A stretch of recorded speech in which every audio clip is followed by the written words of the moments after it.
Well, hey everyone, Hudson Henry here. I'm a Portland, Oregon-based photographer, photo educator, and today I want to talk about making a really big triptych metal print. I'm going to use ON1 Software's Photo Raw 2019 to prep and get this thing ready, and then I'm going to send it off to my favorite lab for metal prints, Bay Photo. I've been using them for years and years, and I'll show you some tips along the way to just get a little bit better output, both in Photo Raw and in the ordering process. And if you haven't heard of one or other of ON1 or Photo Raw, we'll just get ready because it's going to be kind of a treat. So my wife and I are going to replace a big print that I created on my Epson big format, roll feed 9900 printer and had put onto Ultraboard for an exhibit at a commercial space here in Portland. We've had it up on the wall. It's a beautiful image of Mount Hood with a sliver moon rising just before sunrise. But we're going to replace it with a triptych image, 90 inches by 40 inches, so three 40 by 30 inch vertical prints of the Hanalei Valley on Kauai, one of my absolute favorite places on earth. And without too much further ado, I'll jump in and talk about prepping that as well as ordering it from Bay Photo. I really like using Bay Photo because they've been making metal prints longer than just about anybody, and they have more options for sizing and for finishes. They offer everything from a really high gloss finish, which isn't my favorite because it has so much reflectivity. You see that a lot in coffee shops and places with those really beautiful metal prints, but they're real shiny, down to a satin finish, which I really like, which has almost no reflectivity.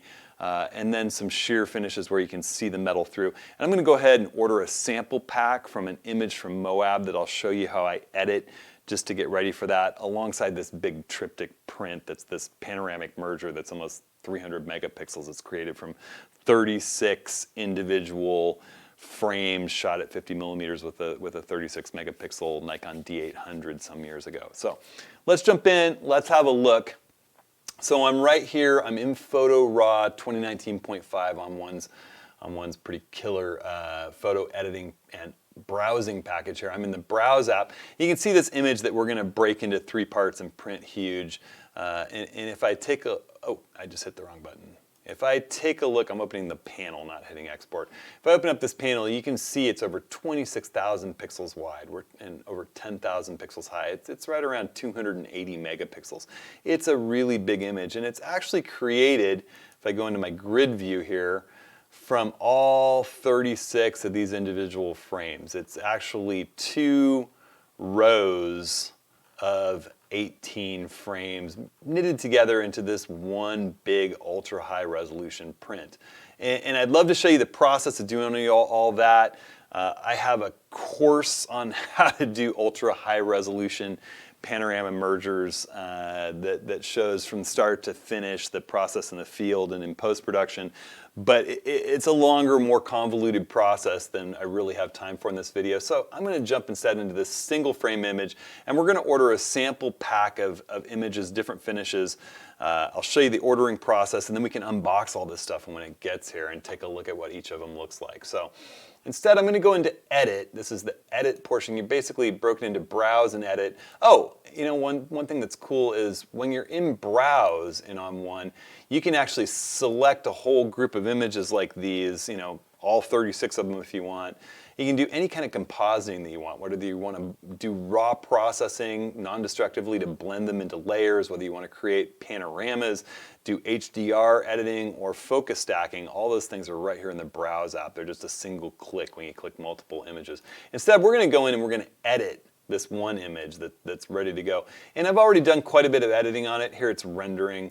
It's not really that red, I promise. It was really beautiful light that night. And I'll show you what the flat raw looked like. It looked just like that. So what I've got going is some basic raw processing where I've just adjusted my exposure. I've moved contrast, highlight, shadows, white, black point. I haven't done much with regard to color temperature. I actually cooled it down a little bit because it was such a red, warm evening. It looked surreal. I've added no saturation here globally. I boosted sharpening just a little bit. All these kind of global edits that I did right here in ON1's Develop panel. Now, you can do this differentially with multiple layers of the same image, bring other images into composite. It's a really powerful edit app. But it also has these other components. There are local adjustments that you can do where you can do a lot of these tone and color adjustments and paint them in with a brush or drop them in with a graduated filter. There's a portrait section for doing portrait retouching where it identifies eyes and teeth. And then there's this effects section which actually has a layered sort of Photoshop-like, you'd like to think, stack of effects that each have a mask and the ability to do luminosity masking or just painting masking in or graduated masking. All that stuff is at your fingertips here, along with a lot of distraction removal tools and masking tools and text tools. I mean, it's a deep level software.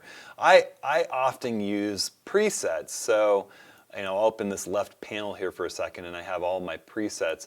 I actually did my develop adjustments and then went into some of my mountain and desert presets I created this year.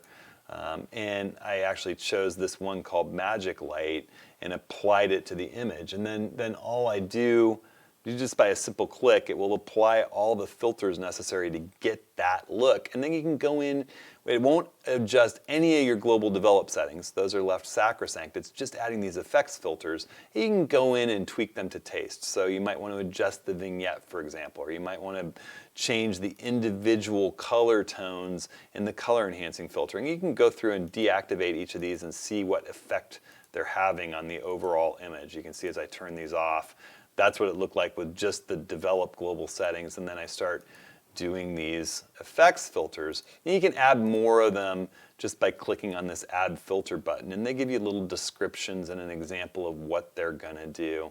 It's fun to see a lot of my images in here that ON1 has used as examples, like that one. And let's see, there's another, that one, and there's another one I just saw. Yeah, well, I saw it. That one is mine, and yeah, that one. Anyhow, fun stuff. So I've pretty much got this image ready to go. Another thing to remember is all of this editing is completely non-destructive. It's just metadata editing. Even when you go in and do masking on these individual effects layers, nothing is actually changed at the pixel level. It's just writing metadata instructions on how to handle that raw file. So, one trick I like to do before I print, there's a couple things I would do to this image that I wouldn't necessarily always do, but I want to make sure I do before I go ahead and print it big. I'm going to close this left panel so I can see a little bit more of the image. I want to zoom in so that I'm at, well, I don't need to be at 100%. Let me go to my navigation view here. I'm going to go to 50% so I can see a little bit more of the image at a time. But I see there's some sensor dust here, and I want to grab my retouch tools. I'm going to use the perfect eraser, which is pretty much just that. I'm just going to make it a little bit bigger than that bit of sensor dust. Click on it and watch it vanish. It's taken it a little time, but it does a really fantastic job. And there's nothing worse than spending the time editing an image, getting it all ready to print, sending it off, and then finding that, oh my gosh, I forgot to get rid of that bit of sensor dust in the sky. And it's even worse if you're sending it off to a client and they're the one that discovers that you didn't take the time that you should have with the project that they've paid you a bunch of money to do. So, there's nothing worse, especially if you're sending it off to a lab. It's maddening enough to make a mistake on your own printer, let alone when you're sending it off to a lab. So, make sure you go over the image with a fine-tooth comb and look for any spots of sensor dust or distractions that you want to get rid of before you spend the money to get this printed. I think it looks pretty good. There weren't too many. I also noticed, though, and I can grab this little block right here, I also noticed, thought I grabbed it, that there's a street sign in the frame. And I'm actually going to zoom into 100% for this part of the job. And I want to resize this perfect eraser just a little bit bigger than the street sign and check out the power of this distraction removal tool. It's a pretty complicated background in the back. I think it's just going to wipe that sign right out. Amazing. And that's all non-destructive. This stuff is so fun. I just love where photo editing's gone lately. All right, so there's that. Now, one more trick that I would always do before I actually send a print off to the lab, I like to click on the top filter in the stack and add one more on top of that, and that is going to be a curve layer. And this is just for printing. In this curve layer, I want to grab the top right part of the curve. And what this corresponds to is it's the white. It's saying what level of white in the image gets remapped to what level of white. And just know you don't have to understand this if you're not familiar with curves and with the digital representation of color. Pure white in digital output is 255 value for red, 255 value for green, 255 value for blue. Pure black is 0, 0, 0, 0, and everything else is some shade of all three of those in the color spectrum. I want to remap 255, 255, 255, so I've selected all three color channels that I have the graph for here, and I want to change 255 in to about 252 out. Well, why am I doing that? Well, that's just making sure that there's no part of the image that is actually pure white. I want some shade of gray, even if it looks like white to the human eye. I want some ink laid down everywhere on that piece of metal. I don't want any part of that piece of metal being pure white. And that's a quick little trick that'll just avoid any spot in your print not having ink laid down on it. Now that may be a little less important for metal prints. I've never tested the theory, but it's really important with paper prints. With paper prints, if there's a spot where there's no ink on the paper, you'll often see a big gloss differential where there's this flat spot if the light hits the print wrong. And you're like, ooh, and it's just a spot where there was no detail, pure white. So to avoid that, just do that little bit of a curve tweak and that will fix it. So then all that's left is to hit this export button. And when we go ahead to export this, I don't want to resize it because this image is plenty big enough. It's a 36 megapixel image, and we're just sending it off to do some sample packs. We're going to do it 5 8 by 12 images and all the different metal finishes of this just to compare them when they get here. I'm going to have it be a JPEG photo. So the file type is JPEG, that's what Bayphoto prefers, 100% quality, and I'm going to put it in Adobe RGB color space. Now if I was sharing this on the internet or something, I would want to choose sRGB, but for Bayphoto, that's the widest color space that they view and accept, so that they recommend either sRGB or Adobe RGB. I'd rather be Adobe RGB. And I'm putting it into a folder that I have on my fast SSD on my computer, and I'm just going to go ahead, click export. We're done. We've got the thing ready to print. Now we're just going to jump into the Bay Rose software and order it. All right, so let me show you how easy it is to order this stuff from Bayphoto. So, I mean, first of all, if you haven't used them before, you're going to have to download their Rose software. It's really easy to use. I'm going to walk you through it. You come to the bayphoto.com website. If you go into products, you can find information about their metal prints, lots more about the surfaces and sizes and custom sizes that they offer. Since we're also going to talk about splits and clusters, there's a lot of information about that here too. And their splits and clusters actually are available in more than just metal. You can get them in canvas, you can get them in thin wrap and wood prints and all these acrylics and different things. Pretty cool stuff. So all that information is there, and the Rose software is there. Also, just I'd say, if you go to on1.com, you can find the Photo Raw app, and there's a free 30-day trial. If you like it, think about joining On1 Plus Pro. That enters you in a community with a whole bunch of courses from myself and other photo instructors. Or you can just buy it as a standalone software, no subscription necessary.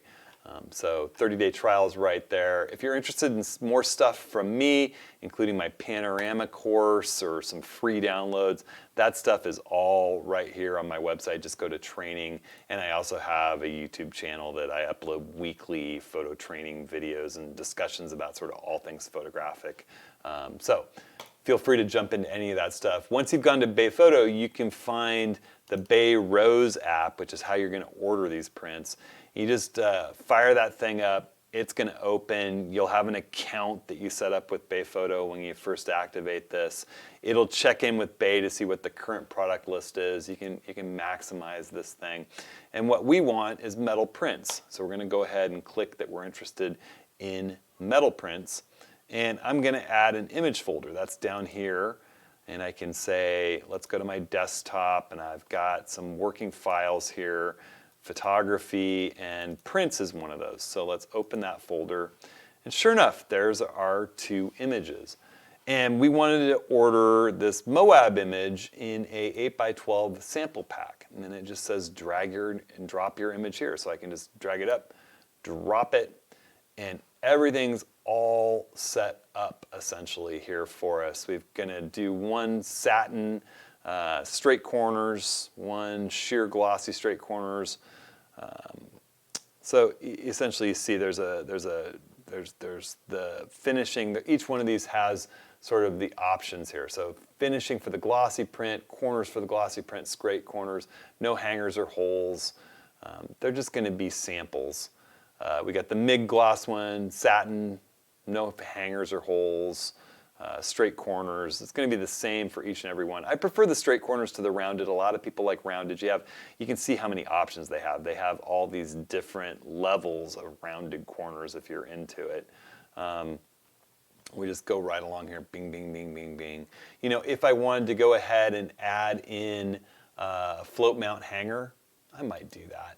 That way I could hang these things in a small space if I wanted to. I'll go ahead with just add a float mount hanger to each one of those. It adds $2.50 to the whole deal, so not such a big deal. So that's 1, 2, yeah, there we go. Got all those done. And then I can just say add to cart. Boom. That one's in the cart, $68.50. That's going to give us a sample pack of 8x12s. Now let's do the big split. And you can see up here, we've got clusters and splits. Single metal prints, double float metal prints, clusters and splits. I'm going to go ahead and click on clusters and splits. And I want to do just kind of I've got all the sizes right here to choose from. So what I'm doing is scrolling down, I can see all these different cluster options. They make it really easy for you, just like they do with single metal prints. You can go through and look at all the different size options that we have here. And like I said, it goes all the way up to 48 by 96. And then you've got custom sizes that you can choose from too. Just kind of get charged by the square inch. You know, as you go in here, there's also, I forgot to mention, there are retouching options that you can have Bayphoto do retouching for you. We've already done all that work in Photo Raw, so I'm not even going to worry about that at all. You can leave a note for them if you want them to pay special attention to something. Sometimes I've put in there, hey, make sure the colors look good. These days I've done so much work with them, I know they always do that, and it's going to be fine. So I don't even worry about it. Okay, so the next print we want to get a cluster and split. We're going to go down here, and the cluster and split there are all these different options that we've got. I mean, tons of cool ways that you can set this up with multiple images or a single image. We're going to go into the product options here. And I want to go ahead and I'm going to choose a classic or a portrait triptych 90 by 42 inches. And I want not an individual image on each panel, I want a split image mosaic. And then what I can do is just take this image of the Kauai or the Hanalei Valley and drag it up here and drop it. And there you see, you know, I already sized it in ON1, did all that. The work that I wanted, and that's what my print's going to look like in those 3 pieces, each of them about 30 by 40. And so I'm going to go ahead and look at my options for this. Obviously this is a big print, so I'm going to be a little careful with it. I want a split image mosaic. We're doing it as a cluster and split. There's going to be 3 30 by 40 images. They'll hang oriented as displayed. I don't want any stainless steel posts. I want float mount hangers to float the print half an inch off the wall. Exactly. That's perfect.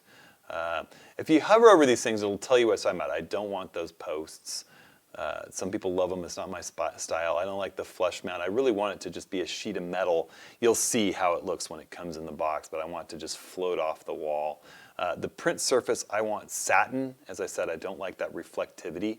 And I don't want rounded corners. I want straight corners. I like the nice sharp corner.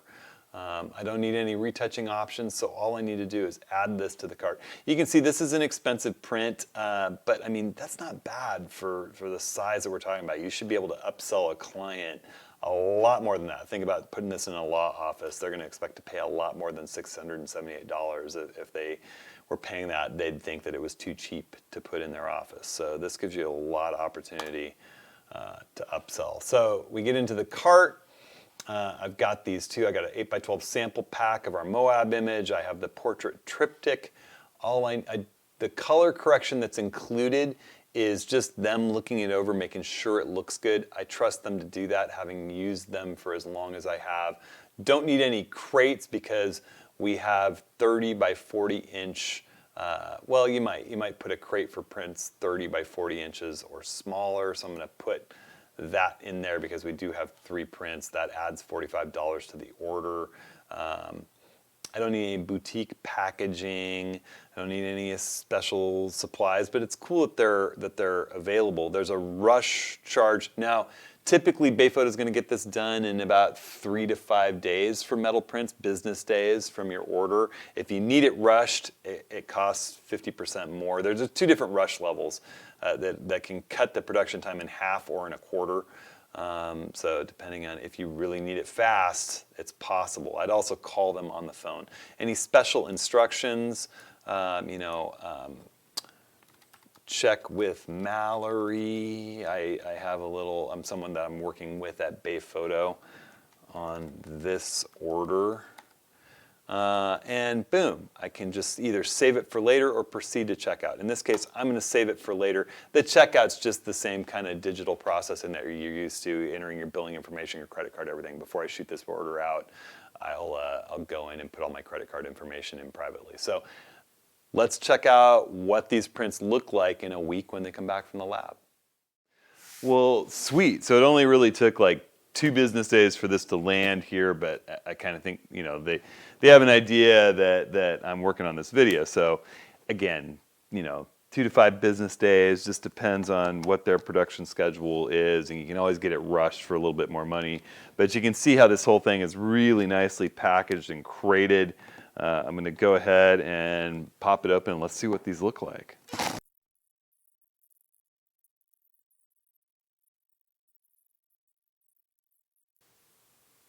All right, so out of the box, this 90 by 40 split looks amazing. I can't wait to see it on my living room wall.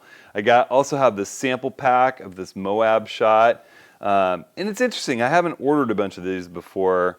The sheer gloss has that kind of glossy, catches the light, but you can kind of see the grain of the metal through it. It's kind of an interesting modern look. I could see certain applications, much like kind of a matte paper, where that might be interesting. Maybe more in a black and white too. The sheer matte has a little less reflectivity. You can still see that kind of metal grain through it. It's almost reminiscent of kind of seeing the grain of a fine art paper. High gloss, I know it's really popular. You've seen it, I'm sure, in a bunch of places. Really catches the light and reflects. But it has beautiful, beautiful, deep color and dark darks, bright brights. It's eye-catching. It's just, for me, it's a little reflective. I think this MIG gloss is kind of a nice compromise if you like that gloss. And once again, I ordered this in the satin. I pretty much order all my metal prints in satin. I really like the satin. It may not be quite as eye-catching in just the right light as a gloss, but it doesn't have that reflectivity. It's kind of like putting, a museum quality archival non-reflective glass in front of your framed matted print. And I think it has, pardon me, I think it has beautiful deep blacks, bright, saturated colors. It just pops in a way that's difficult to do in a paper print. So awesome stuff. And I'm gonna go over and hang that on my living room wall.